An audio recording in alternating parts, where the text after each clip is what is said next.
ಆಮೇಲೆ ತಲೆಗೆ ಹಾಕೊಂಡು ಅಲರ್ಜಿ ಆಗಲ್ಲ, ಸ್ಕಿನ್ ಡಿಸೀಸ್ ಬರಲ್ಲ. ಈಗ ಕಲರ್ ಹಾಕಿದ್ರೆ ಅದು ಸೂರ್ಯನ ಬೆಳಕಿಗೆ ಕಲರ್ ಚೇಂಜ್ ಆಗುತ್ತೆ, ಮತ್ತೆ ಸೂರ್ಯನ ಶಾಖನ್ನು ಹೇಳ್ಕೊಂಡು ಆ ಕ್ಯಾಪ್ಗೆ ತಲೆಗೆ ತೊಂದರೆ ಆಗುತ್ತೆ. ಹಾಗಾಗಿ ಇದು ವೈಜ್ಞಾನಿಕವಾಗಿದೆ. ಇಡೀ ನಮ್ಮ ದೇಶದಲ್ಲಿ ಕಾಕಿ ಸಮವಸ್ತ್ರಕ್ಕೆ ವಿಶೇಷವಾದ ಬೆಲೆ ಇದೆ. ಆ ವಿಶೇಷ ಬೆಲೆಯನ್ನ ಕರ್ನಾಟಕ ಸರ್ಕಾರ ಯಾವುದೋ ಒಂದು ರಾಜ್ಯ ಮಾಡಿದೆ, ತೆಲಂಗಾಣ ಮಾಡಿದೆ, ಇನ್ನೊಂದು ಮಾಡಿದೆ ಅಂತ ಹೇಳಿ ನಮ್ಮ ರಾಜ್ಯದಲ್ಲಿ ಕರ್ನಾಟಕಕ್ಕೆ ಒಂದು ವಿಶೇಷವಾದ ಪೊಲೀಸರಿಗೆ ಒಂದು ದಕ್ಷ ಪೊಲೀಸರು ಮತ್ತು ಉತ್ತಮ ಆಡಳಿತಗಾರರು ಅಂತ ಹೆಸರಾಗಿದೆ. ಇಂಥ ಒಂದು ಹೆಸರನ್ನ ಕೆಡಿಸೋ ವ್ಯವಸ್ಥೆ ಸರ್ಕಾರನೇ ಮಾಡ್ತಾ ಇದೆ. ಇದೆಲ್ಲ ಒಂಥರ ಮಹಿಳೆಯರಾಗ್ಬೋದು, ಹಿರಿಯ ಪುರುಷರಾಗ್ಬೋದು, ನಾಗರಿಕರಿಗೆ ಎಲ್ಲೂ ಆಸನ ಬಿಟ್ಕೊಡೋದಿಲ್ಲ, ನಿಂತ್ಕೊಂಡು ಓಡಾಡೋದೇ ಕಷ್ಟ ಆಗಿದೆ. ಹಾಗಾಗಿ ನಾವು ಪುರುಷರಿಗೆ 50 ಸ್ಥಾನ ಮೀಸಲು ಕೊಡಬೇಕು. ಒಂದು ತಿಂಗಳ ಗಡುವು ಕೊಟ್ಟಿದ್ದೀವಿ ದಾವಣಗೆರೆ ಪ್ರೆಸ್ ಮೀಟ್ ಅಲ್ಲಿ. ಒಂದು ತಿಂಗಳು ನಾಳೆಗೆ 8ನೇ ತಾರೀಕು ಒಂದು ತಿಂಗಳಾಗುತ್ತೆ. ಒಂದು ತಿಂಗಳಲ್ಲಿ ಅವರು 50 ಆಸನವನ್ನ ಪುರುಷರಿಗೆ ಬಸ್ಸಲ್ಲಿ ಮೀಸಲಿಡಬೇಕು. ಮೀಸಲಿಡದಿದ್ದಲ್ಲಿ ರಾಜ್ಯವ್ಯಾಪಿ ಉಗ್ರ ಹೋರಾಟ ಮಾಡುವುದಾಗಿ ತಿಳಿಸಿದ್ದೇವೆ. ಈ ರೀತಿ ನಮ್ಮ ರಾಜ್ಯದಲ್ಲಿ ಸಾರ್ವಜನಿಕ ಸಮಸ್ಯೆ ಮಾತ್ರ ನಾವು ಸ್ಪಂದಿಸ್ತೇವೆ. ಯಾವುದೇ ಒಂದು ಸ್ಥಳೀಯ ಅಥವಾ ಯಾವುದೋ ಒಂದು ಕೋಮಿಗೆ ಒಂದು ಇನ್ನೊಂದು ಸಂಬಂಧಕ್ಕೆ ನಾವು ಭಾಗಿಯಾಗೋದಿಲ್ಲ. ಸಾಮಾಜಿಕ ಅಭಿವೃದ್ಧಿ ರಂಗನದೇ ಸಾರ್ವಜನಿಕರ ಸಮಸ್ಯೆ. ಇಡೀ ಕರ್ನಾಟಕ ಜನತೆಗೆ ಏನ್ ತೊಂದರೆ ಆಗ್ತದೆ ಅಂತ ತೊಂದರೆಗಳ ಬಗ್ಗೆ ನಾವು ತಕ್ಷಣ ಸ್ಪಂದಿಸ್ತೇವೆ. ಇವತ್ತು ಈ ಪೊಲೀಸರು ಸಾರ್ವಜನಿಕವಾಗಿ ಬಹಳ ಜನಕ್ಕೆ ಕನ್ಫ್ಯೂಸ್ ಆಗಿದೆ ಕ್ಯಾಪ್. ಅದೇ ಹಾಗಾಗಿ ಈ ಕ್ಯಾಪ್ ಅನ್ನ ಬದಲಾಯಿಸಬೇಕು ಅಂತ ಮಾಡಿದೀವಿ. ಇಂಥ ಯಾವುದೇ ಸಮಸ್ಯೆ ಇದೆ, ಸರ್ಕಾರಿ ನೌಕರರು ಯಾರೇ ಸರ್ಕಾರದಿಂದ ತೊಂದರೆ ಆದ್ರೂ ಅದಕ್ಕೆ ನಾವು ಹೋರಾಟ ಮಾಡ್ತೀವಿ. ಸಾರ್ವಜನಿಕರಿಗೆ ಏನ್ ತೊಂದರೆ ಆದ್ರೂ ಅದ್ರ ಬಗ್ಗೆ ನಾವು ಹೋರಾಟ ಮಾಡಕ್ಕೆ ಸಿದ್ಧರಿದ್ದೀವಿ. ಹಾಗಾಗಿ ನಾವು ಯಾವುದೇ ಒಂದು ಪ್ರಾದೇಶಿಕ ವಿಚಾರ, ಜಾತಿ, ಧರ್ಮ, ಭಾಷೆಗಾಗಿ ಹೋರಾಟ ಸಂಘಟನೆ ಅಲ್ಲ. ಇಲ್ಲಿ ನಮ್ಮ ಸಂಘಟನೆಯಲ್ಲಿ ಯಾವುದೇ ಜಾತಿ, ಭಾಷೆ, ಧರ್ಮ ಅವನ್ನೆಲ್ಲ ಬದಿಗಿಟ್ಟು ನಾವು ಕರ್ನಾಟಕದ ಎಲ್ಲಾ ಜನತೆಗೂ ಏನೇ ಸಮಸ್ಯೆ ಬಂದ್ರು ಆ ಸಮಸ್ಯೆ ಹೋರಾಟ ಮಾಡಕ್ಕೆ ಸಿದ್ಧರಿದ್ದೀವಿ ನಾವು. ಈಗ ಸಾರಿಗೆ ಸಮಸ್ಯೆ ದೊಡ್ಡ ಸಮಸ್ಯೆ ಇದೆ. ಈ ಟ್ರಾಫಿಕ್ ಜಾಮ್ ಆಗಿದೆ, ಅದಕ್ಕೆ ಇವತ್ತಿನವರೆಗೂ ಅವರು ಪರಿಹಾರ ಕಂಡಿಡಿದಿಲ್ಲ.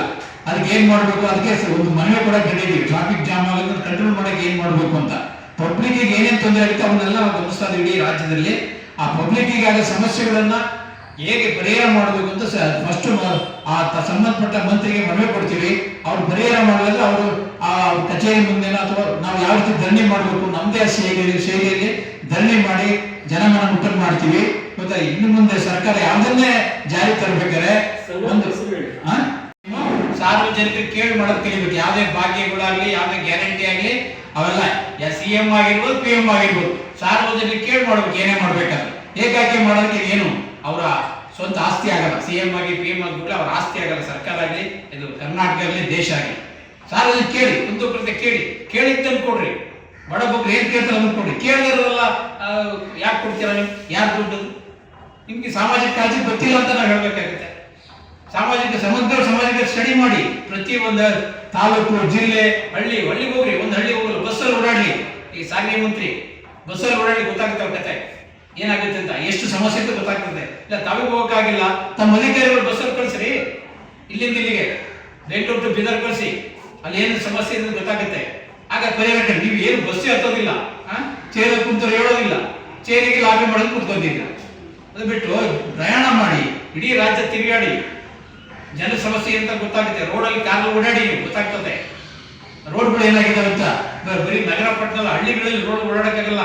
ವಯಸ್ಸಾದವರಿಗೆ, ಡಿಸ್ಗೇನು ಹೋದಂತರಿಗೆ ಅವರು ಮಲ್ಕೊಂಡು ಹಾಸ್ಪಿಟ್ಲಾಗ ಗುಂಡಿಗೆ ಹೋಗೋದ್ರಿಂದ ಸ್ಪೀಡ್ ಅವರು ಕೆಲವು ರೋಡ್ ಚೆನ್ನಾಗಿ ಸ್ಪೀಡ್ ಹೋಗೋದು ತಕ್ಷಣ ಗುಂಡಿ ಬಿತ್ತು ಅಂದ್ರೆ ಅವ್ನ ಜಾಯಿಂಟ್ ಏನಾಗುತ್ತೆ, ಗಾಡಿ ಪ್ರಾಬ್ಲಮ್ ಇಲ್ಲ, ಮನುಷ್ಯನ ಬಾಡಿನೂ ಹಾಳಾಗ್ತದೆ. ಇಂಥವೆಲ್ಲ ಗಮನಿಸ್ಬಿಟ್ಟು ಈ ಕ್ಯಾಬ್ ಇಂಥವೆಲ್ಲ ಯಾಕೆ ಸರ್ಕಾರ ಗಮನ ಕೊಡಬೇಕು? ಇದೇ ಬೇಕಾದಷ್ಟು ಸಮಸ್ಯೆ ಇದೆ.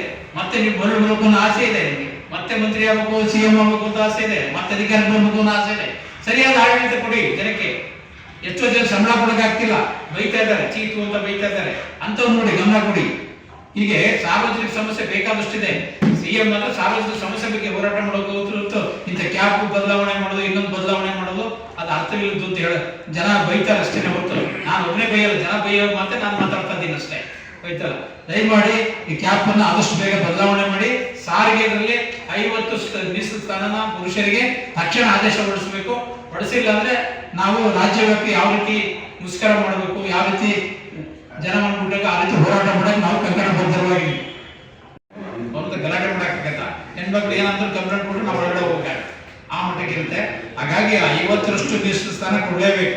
ಈಗ ಹಿಂದೆ ಮಹಿಳೆಯರು ಹೆಂಗೆ ಮೀಸಲು ಕೇಳಿದಾಗ ಸರ್ಕಾರ ಕೊಟ್ಟಿದೆಯೋ, ನಾವೇನು ಅವ್ರಿಗೆ ಮೀಸಲಾತಿ ಕೇಳ್ತಿಲ್ಲ. ನಾವು ಪ್ರಯಾಣಕ್ಕೆ ವಯಸ್ಸಾದವರಿಗೆ ಪುರುಷರಿಗೆ ಒಂದು 50ರಷ್ಟು ಮೀಸಲು ಸ್ಥಾನ ಆಸನ ಬಿಟ್ಟು ಸರ್ಕಾರ ತಕ್ಷಣ ಆದೇಶ ಹೊರಡಿಸಬೇಕು. CM ಹಾಗೂ ಈ ಸಾರಿಗೆ 12 ವರ್ಷ ಸೇವೆ ಬಿಟ್ಟು, ಸರ್ಕಾರಿ ಸೇವೆ ಬಿಟ್ಟು ಹೋರಾಟ ಬಂದವನ್ನ 18 ವರ್ಷದಿಂದ ನಿರಂತರ ಹೋರಾಟ ಮಾಡ್ತಾನೆ ಇದ್ದೀವಿ. ಕೆಲವರಿಗೆ ಗೊತ್ತಿದೆ, ಅವರು ನೋಡಿದ್ದಾರೆ, ನಮ್ಮ ಸ್ನೇಹಿತರು ನೋಡಿದ್ದಾರೆ. ಅವತ್ತಿನ ಹೋರಾಟ ಮಾಡ್ಕೊಂಡು ಬಂದಿದ್ದೀವಿ. ಅದು ಮಾಧ್ಯಮದ ಬೆಂಬಲ ಸಿಕ್ಕರೆ ಇಡೀ ಕರ್ನಾಟಕದಲ್ಲಿ ನಾವು ಸಾರ್ವಜನಿಕವಾಗಿ ಸೇವೆ ಮಾಡಿದ್ವಿ, ಹೋರಾಟ ಮಾಡೋದು ಅವೆಲ್ಲ ಜನಮನ ಮುಟ್ಟಂಗೆ ಆಗುತ್ತೆ. ಸಮಸ್ಯೆಗಳ ಪರಿಹಾರ ಸಿಗ್ತದೆ. ನಾವು ವಿಧಾನಸೌಧದಲ್ಲಿ ಕೆಲಸ ಮಾಡ್ತೇವೆ.